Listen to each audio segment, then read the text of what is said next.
Welcome to r/Maliciouscompliance, where a student sends her teacher to the principal's office.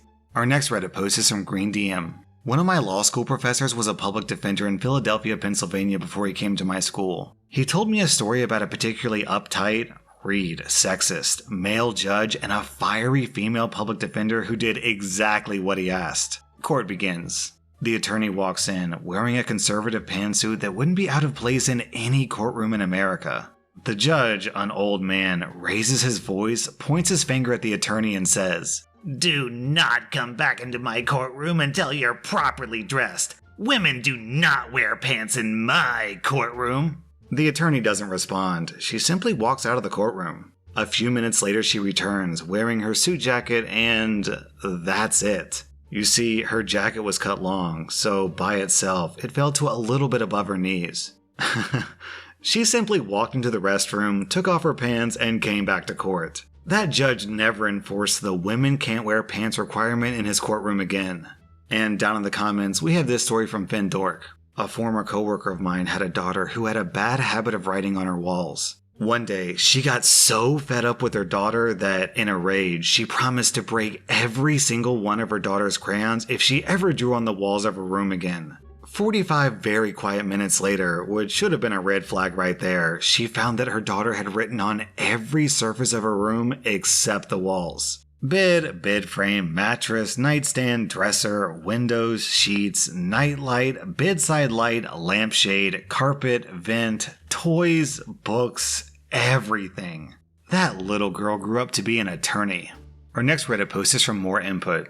For background, I work in mental health and substance use services. I've worked in my job for a long time now. My boss is never available for help and hardly on site. Recently, my boss got a new manager above her who was not impressed with her work ethic. But then lockdown happened and he got distracted, and she went straight back to her old ways. My boss will often ask me to do her work for her to save her coming in, which I've never minded doing up until recently. I had a meeting with my boss after an incident at work where someone tried to assault me. I told my boss I didn't feel supported by her after it had happened, as she wasn't present and didn't manage it well afterwards. In the middle of the meeting, my boss says, "Perhaps you want to consider some easier work in a different department." I said, "What? Why?"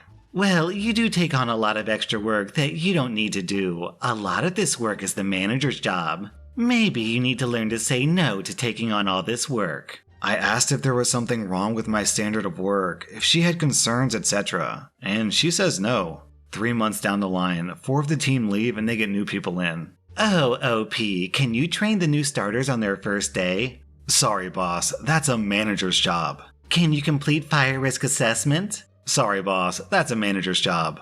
After a while, she stops asking me things, then one day she's working from home. I'm pretty sure she's been telling her manager that she's on site through lockdown, but then an incident happens with the residents and emergency services are called. I call my boss and explain to her what's happened. "OP, can you please do follow-up with the commissioning body, staff, and residents involved, and write the reports and send it directly to me, please?" "Sorry, boss, you'll need to come in and manage this. I'm not a manager, that's not my job." "Just this once, please." I refuse to manage the incident. It turns out that she was visiting a friend who lived on the coast while she was meant to be on the site. Someone accidentally let it slip to her manager when he called in the incident, and there was no one to manage it. He asked me to deal with the incident. I explained I couldn't, and that my boss had reported me for taking on too much work. A full investigation had been launched into her conduct and her ability to do her job. The manager now talks to me directly and supervises me. He's helping me apply for a promotion. Meanwhile, my boss is on leave pending an investigation. OP, please give us an update to this story. We're all dying to know if you get your old boss's job. That would be sweet karmic justice. Our next Reddit post is from Roke218. Back in high school, around 2010, I used to work the closing shift at a Dunkin' Donuts on Sunday nights. Per company policy, I could box up 2 dozen donuts to bring home with me before throwing the rest out. 1 dozen went with my dad to work in the morning, 1 came with me to school, specifically my Spanish class, which was a pretty small and tightly knit group. This tends to happen when a lot of coursework is practicing conversations with each other. This practice of bringing donuts every Monday sparked an idea in one of my classmates' heads, and Since it's so nice to have donuts once a week, we should do a weekly snack day where everyone can bring something in. They decided this would be on Thursday, and I said I'd just continue bringing in donuts every week on Monday as my contribution. Everyone was okay with this, except for Anne. No, the snack day was Thursday. And if you aren't going to bring in a snack on Thursday, then you are not welcome to participate. I was pretty pissed, but what can you do? It's only one snack, one time. Then I got to thinking about it. I was only required to bring a snack, not something sweet or delicious or even palatable. As long as it was edible, then it counted. My next closing shift, I grabbed an extra empty dozen box.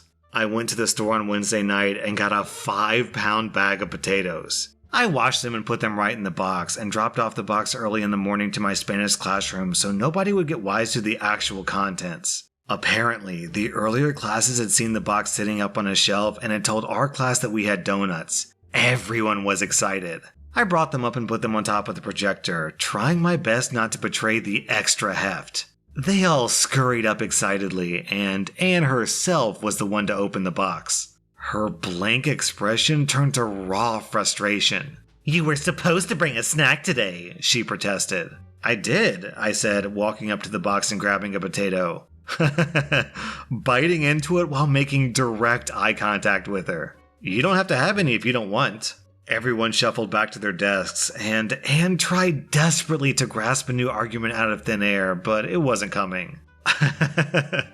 I finished my potato triumphantly and brought the rest home for my mom after school. The box was checked, and she couldn't try to exclude me from the weekly snack day anymore. Everyone else in the class who thought that she was a bit over the top thought that the antic was hilarious, after they got over the initial disappointment. Is anyone else imagining OP standing up in the middle of the classroom, slowly eating a raw potato while locking eyes with Anne? And everyone is just sitting there silently awkward while listening to that heavy crunch, crunch, crunch of a raw, uncooked potato? You know, it actually occurs to me, I don't even know what sound a potato makes when you bite into it raw. I think it's a crunch, right?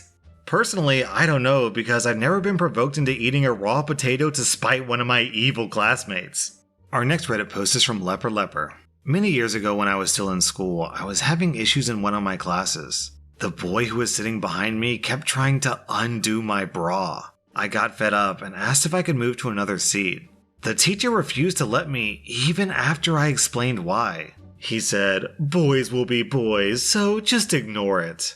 Then he told me that if I didn't sit down and do my work, I would have to go to the head teacher and explain exactly why I was being disruptive. I stayed standing and was sent out. I went to the head office and explained everything, just like the teacher wanted me to. This head teacher had only started at the school a few months before and had implemented a policy where interfering with another's clothing was not tolerated. This was because many of the girls had complained that the boys were messing with their bras and sometimes even their underwear. The head teacher was very unhappy, especially about the boys will be boys bit, and she escorted me back to the class and told me to sit wherever I wanted. She then asked the teacher and the boy to come out with her. The teacher came back in about 15 minutes later and apologized to me. I think the head teacher made him because he didn't seem happy about it, and he completely ignored me every class for about a fortnight. The boy didn't come back into class, and in the afternoon assembly, everyone had found out that he had been suspended for 3 days for what he did. It was probably a little unseemly how satisfied I was with that end result. I never heard that teacher send anyone to the head teacher again. The phrase "boys will be boys" are meant for situations where, like, two boys are throwing hot dogs at each other in their backyard, not for normalizing sexual harassment. Our next Reddit post is from Clintosaurus Rex. About 10 years ago, my girlfriend and I moved from the area where we went to college to an apartment near where we planned to start our careers. I say it was an apartment, but it was really the basement of a house that the landlord had walled off to create 2 apartments to rent. The place was kinda sucky, but the rent was cheap for the area and we were close to work. Everything was fine for a few months, but the only parking for us was on the street out front. The couple that rented the upstairs apartment had rights to the garage and driveway. They paid more than we did. Suddenly, my car got a couple of BS tickets for parking on the street, and my girlfriend's car got sideswiped in a hit and run. This had to stop, so we emailed the landlord, which was her preferred form of communication, to ask if there was anywhere safe for us to park. She replies, "Park anywhere you want." We'd noticed that the upstairs neighbors usually avoided the driveway to park in the front yard. They were horribly lazy. So we figured that would be a good spot for us too. We parked in the front yard for the rest of the year. We figured that would be the end of it. We finished our lease, left the place in better shape than we found it, and requested our $1,500 security deposit back. After a couple of weeks, we got a check for $700? What the F? Since there was no explanation, we asked the landlord for one, and she replied that the deducted amount was to resod the lawn, claiming that parking on it had damaged it. Now, I was the one who cut the grass at the house while we stayed there, so I was well aware that the lawn was more weeds and bald spots than grass. Picture the African savanna in midsummer. No one had ever lifted a finger to landscape any part of the property, but the landlord wanted to sell the house once the leases were up, and she figured she could get the renters to pay for a nice new lawn. I complained to the landlord. She didn't care. I put in a complaint to the local housing department. They didn't care. I threatened to take her to court. She didn't care. So that's what I did. I took her to small claims court. I had never sued anyone before, so I was going in prepared. I took pictures of the entire front yard. The area that we supposedly damaged was actually one of the best patches of grass, though it did have a small rut that my tires made when the yard was muddy in the summer. I got testimonials from our upstairs and across the street neighbors. Most importantly, I printed out the email where the landlord told us to park anywhere. We were suing for $1,800 to cover court costs and us both missing a day of work on top of the full security deposit. In mediation, we said we would settle for $1,400, but she must have thought that she was in the right because she refused to offer a penny more than the original $700 check, which we never cashed. When we got in front of the judge, it was pretty clear that she had no evidence, hadn't prepared anything, and just assumed that us kids would fall on our faces. We did not. We put everything we had in front of the judge and made our claim. He was impressed. He stopped us when we showed him the email to ask the landlord, "Did you really tell them to park wherever they wanted?" When she said, "Yes," the judge replied, "Then what are we even talking about?" And that was that. Judgment in full for us, and that Karen had to pay to resod her own lawn. Next time you tell someone to park wherever you want, you'd better mean it. Or at least don't try to screw someone over when they comply with what you said.